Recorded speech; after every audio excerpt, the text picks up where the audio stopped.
సరే అండి. జగన్మోహన్ రెడ్డి గారు నారా లోకేష్ గారు రెడ్ బుక్ అంటే భయపడిపోతున్నారు, ఏదో కలిసిపోతుందని చెప్తారు. నిజంగా రెడ్ బుక్ అంటే వైసీపీకి ఎందుకు అంత భయం, జగన్ గారికి ఎందుకు భయం? సాక్షాత్తు నారా లోకేష్ గారు అట్లాంటిక్ రాష్ట్రంలో దేశం వెళ్ళినప్పుడు ఎన్టీ రామారావు విగ్రహావిష్కరణ మాట్లాడిన సందర్భంలో రెడ్ బుక్ అంటే జగన్ కూడా భయపడిపోతున్నాడు, వైసీపీ నాయకులంతా భయపడుతున్నారు, నా పేరు ఉందా చదువుకుంటున్నారు, కలిసిపోతున్నారు. జగన్మోహన్ రెడ్డి గారిని మనం ఒక్కసారి ఆయన ప్రయాణాన్ని మొదటి నుంచి చూసాం. ఆయన కాంగ్రెస్ పార్టీని విభేదించి బయటకు వచ్చి సొంతంగా పార్టీ పెట్టుకొని ఎమ్మెల్యేని గెలిపించి ఆ తర్వాత ప్రతిపక్ష నాయకుడి, ఆ తర్వాత ముఖ్యమంత్రి, ఎన్ని ఉడుదుడుకులు, కష్టాలు, ఇబ్బందులు, జైలు జీవితాన్ని గడిపి వచ్చినటువంటి వ్యక్తి. ఆయన అకారణంగా జైలు జీవితం గడిపి వచ్చినటువంటి వ్యక్తి. అట్లాంటి ఆయన భయం ఉంటుందా?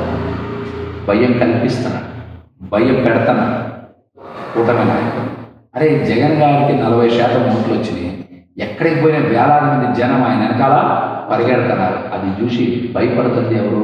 తెలుగుదేశం, జనసేన అని చెప్పి భయపడుతుంది. మనం ఎన్నో చిత్తులు చేసాం, అన్ని మేనేజ్ చేసాం, అయినా 40% ఓట్లు ఎలాగ వచ్చినాయి? ప్రజలు ఆయన వెంట నడుస్తున్నారు. అది చూసి భయపడుతుంది Telugu Desam party, Janasena party, BJP. అట్లాంటి భయాలు ఎవరికి ఉంటాయి? చంద్రబాబు గారికో, పవన్ కళ్యాణ్ గారికో, లోకేష్ గారికో, పురంధరేశ్వర్ గారికి ఉంటాయి. కానీ జగన్ గారికి ఎందుకు? వారైన ప్రతిపక్షంలో ఉన్నారు. ఏ ఒక్కరి ప్రతిపక్షంలో లోకేష్ రెడ్ బుక్ లో ఉన్న ప్రతి ఒక్క పేరు ఎవరిని వదిలే ప్రసక్తి లేదు. నచ్చిన పేర్లు ఒకటే గుర్తు. ప్రజలు మీకు పాలన చేయమనించారు, అభివృద్ధి చేయమనించారు, మీరు కూడా సంక్షేమం చేస్తామని సూపర్ 6 హామీలు ఇచ్చారు. అవి రెడ్ బుక్లో పెట్టారా? స్టీల్ ప్లాంట్ ప్రైవేటైజేషన్ చేస్తామని రెడ్ బుక్లో పెట్టారా? రాజధాని అమరావతికి అప్పులు తీసుకొస్తామని రెడ్ బుక్లో పెట్టారా? అలాగే తల్లికి వందనం పథకం అని చెప్పారు కదా, మీరు ఎంతమంది పిల్లలు ఉంటే అంతమంది ఇస్తున్నారు, అది కూడా రెడ్ బుక్లో పెట్టారా?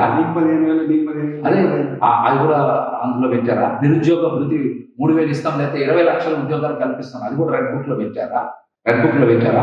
ఆరోగ్యశ్రీ ప్రతి కుటుంబానికి 25 లక్షల రూపాయలు లబ్ధి చేకూరుస్తామని చెప్పారు, అవన్నీ రెడ్ బుక్లో పెట్టారా? రెడ్ బుక్ దేనికో తెలుసా? ఈ సూపర్ 6 హామీలని ఎవరు ప్రశ్నించకుండా ఉండడానికి.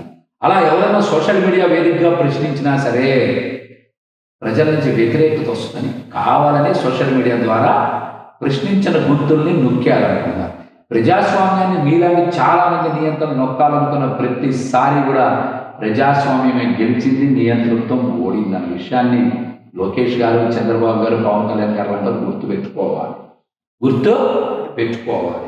మీరేది వల్ల 4 బంధుకులను వేస్తాం, జైల్లో పెడతాం, 4 కేసులు పెడతాం, 100 మంది మీద సోషల్ మీడియాలో ప్రశ్నించడం, 5 కోట్ల మందిని మీరు జైలు వేయగలుగుతారా? అన్ని జైళ్ళు ఉన్నాయా? ఎవరి జీవితాలు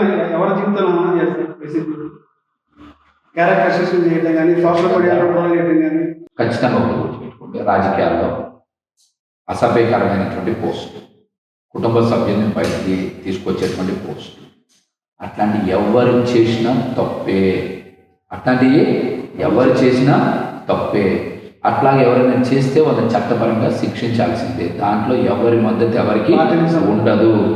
ఈ మధ్య కూడా వైఎస్ఆర్సీపీ పార్టీలో వారం రోజుల కిందట టెలికాన్ఫరెన్స్ నిర్వహించినప్పుడు సజ్జల రామకృష్ణారెడ్డి గారు దగ్గర ఒకేసారి 600 మంది పైగా నాయకులతో ఒకేసారి టెలికాన్ఫరెన్స్ నిర్వహించిన సందర్భంలో కూడా చాలా స్పష్టంగా సజ్జల రామకృష్ణారెడ్డి గారు వైసీపీ పార్టీ నాయకులందరికీ దిశానిర్దేశం చేసింది.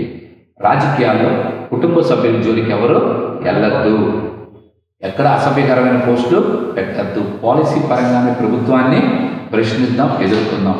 అట్లాంటి సందర్భంలో కనుక మనల్ని ఇబ్బంది పెట్టే పరిస్థితి ఉంటే ఖచ్చితంగా జగన్మోహన్ రెడ్డి గారు పార్టీ లీగల్ సెల్ పూర్తిగా అండదండలు ఉంటాయని చాలా స్పష్టంగా తెలియజేశారు. దాన్ని మీరు మీడియా పరంగా కూడా విడుదల చేశారు. అంతేగాని ఎవరు అట్లాంటివి సమర్థించరు. రాష్ట్రంలో ఏం జరుగుతుంది? సోషల్ మీడియా యాక్టివిస్టులు అరెస్టులు చేస్తున్నారు. కొంతకాలం ఏమో టీడీపీ ఏమో మా కుటుంబాల మీద రకరకాలుగా పోస్టులు పెట్టడం వల్ల ఎవరైతే ఉన్నారో మేము ఒక చట్టం తీసుకొస్తాము, ఎవరినైనా సరే ఊరుకునే ప్రసక్తి లేని చెప్పలేదు. మీరు చట్టం అనేది వైసీపీ వాళ్ళని ఇబ్బందులు పెట్టడానికి పనికొస్తుందా, లేకపోతే చట్టం అందరికీ సమానమైన అనే విషయాన్ని తెలుగుదేశం, జనసేన, బీజేపీ ముందు రాష్ట్ర ప్రజలకు స్పష్టత చేయాలి. చట్టం అనేది వైసీపీ వాళ్ళని ఏడిపించడానికి, వైసీపీ సోషల్ మీడియా యాక్టివిస్ట్ని ఏడిపించడానికి, లేకపోతే వైసీపీకి అనుకూలంగా ఉన్న ఏడిపించడానికి ఆ చట్టం పనిచేస్తుందా? లేకపోతే వైసీపీ వాళ్ళ మీద ఎవరైనా అసభ్యకరమైన పోస్టులు పెట్టినా, ఇతర పార్టీల మీద పెట్టినా, సామాన్య ప్రజల మీద పెట్టినా, వాళ్ళు ఫిర్యాదు చేస్తే మీరు ఆధారాలు సమర్పిస్తే వాళ్ళ తరపున కూడా ఈ చట్టం పనిచేస్తారు. సార్ గతం చట్టం తెలుగుదేశం, జనసేన, బీజేపీకి అనుకూలంగా చట్టంలా పనిచేస్తా, చట్టంలా పనిచేస్తా అనే స్పష్టత రాష్ట్ర డీజీపీ గారు, హోంశాఖ మంత్రి అనిత గారు, ముఖ్యమంత్రి చంద్రబాబు నాయుడు గారు చెప్పారు. రాజ్కుమార్ గారు ఈ విషయం బయట గట్టిగా చెప్పారు. చట్టం వాళ్ళకి అనుకూలంగా పనిచేస్తా, చట్టంలా పనిచేస్తా.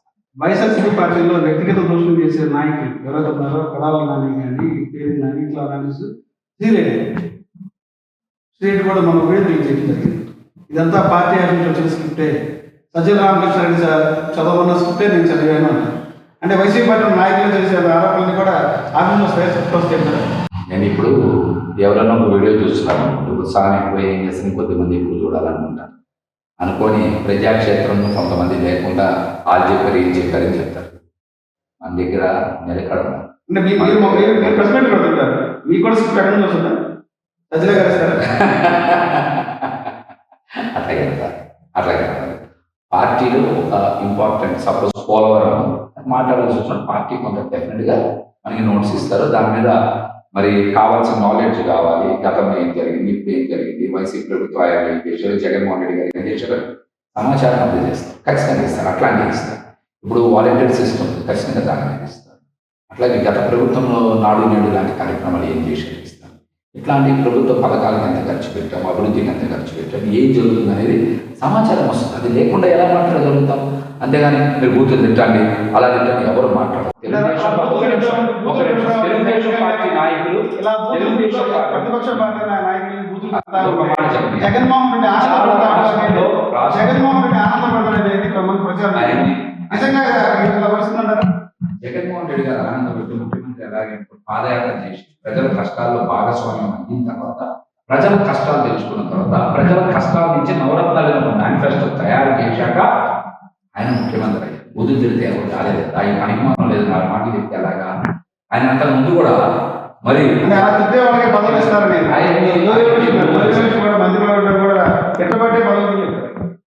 నేను అట్లాంటివి ఎక్కడ కూడా వైసీపీ పార్టీలో చూడలేదు. అవి విశ్వసించాను, ఖచ్చితంగా విశ్వసించాను. వైసీపీ పార్టీ అలాగే జరుగుతుందని నేను ఎక్కడ కూడా విశ్వసించాను. బయట మీరు ఏదో ఒక మాట మాట్లాడారు, ఆరోగ్యం చెప్పాల్సి తీసుకుంది. పలానా వాళ్ళ దగ్గర నుంచి వచ్చిందని ఆరోగ్యం చెప్పకపోయారా? అంటే ఎవరైతే కూడా పార్టీ మానుకున్నారో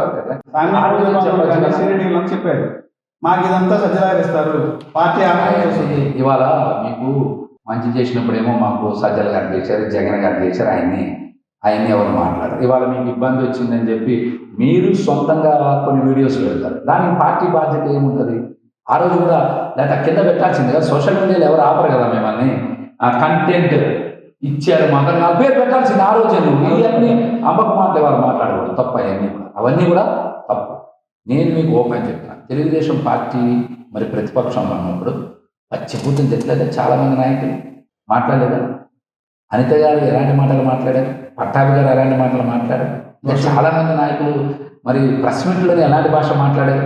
మీరు ఇంకొక ఆయన తీసుకెళ్తే మేకపాటి చంద్రశేఖర్ ఎవరో ఉన్నారు, ఆయన ఎలాంటి మాటలు మాట్లాడతారు. అయ్యన్న పాత్రుడు గారు ఎలాంటి మాటలు మాట్లాడారు.